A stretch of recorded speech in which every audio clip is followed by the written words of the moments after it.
Welcome to Module 2. Today we are focusing on developing project management skills.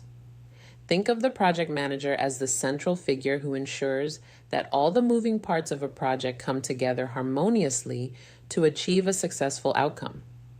It's essential because we are responsible not just for the technical side, but for planning, executing, and closing projects to ensure they are completed on time, within scope, and on budget. We're going to cover the specific roles of a project manager, the critical distinction between implying and inferring, and the mechanics of the communication loop.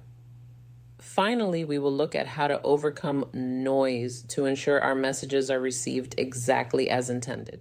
Before we dive into specific techniques, we need to define the role itself. We act as a bridge between stakeholders and the project team.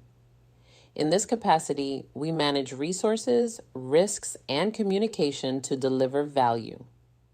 While a project manager requires technical skills, a huge component of success relies on people skills and leadership skills. In fact, the majority of your time will be spent interacting with people and communicating. This means that negotiation techniques, problem resolution, and professional responsibility are just as important as your ability to make a schedule. Clarity in language is key. Specifically, we must distinguish between implying and inferring. These are often confused, but the difference defines who holds the responsibility. To imply is an action of the speaker or sender.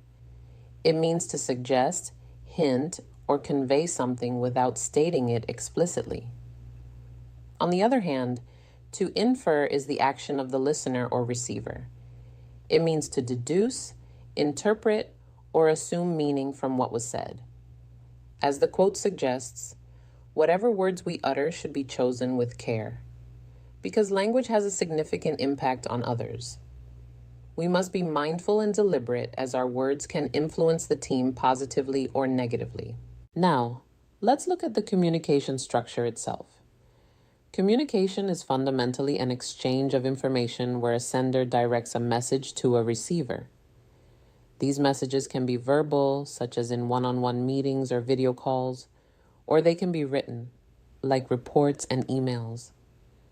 The sender's responsibility is to make certain that information is clear, concise, and presented in a way the receiver will understand. It is critical to send the right information to the right people at the right time. However, ensuring the message lands correctly requires managing noise. Noise is anything that interferes with the message. This can be physical noise, like a loud construction site, or technical noise, like a bad internet connection.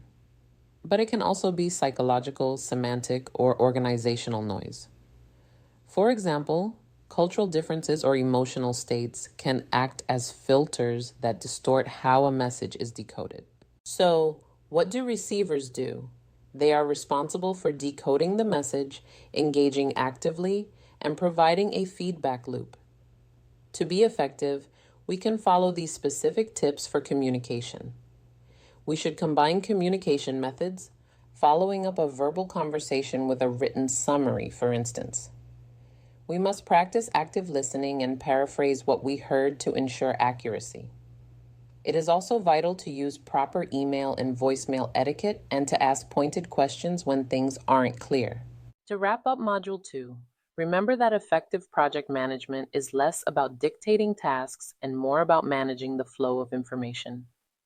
By understanding the distinction between what you imply and what your team infers, and by actively working to eliminate noise from your communication channels, you can bridge the gap between stakeholders and your team. Mastering these people management skills ensures that you aren't just sending messages, but actually connecting.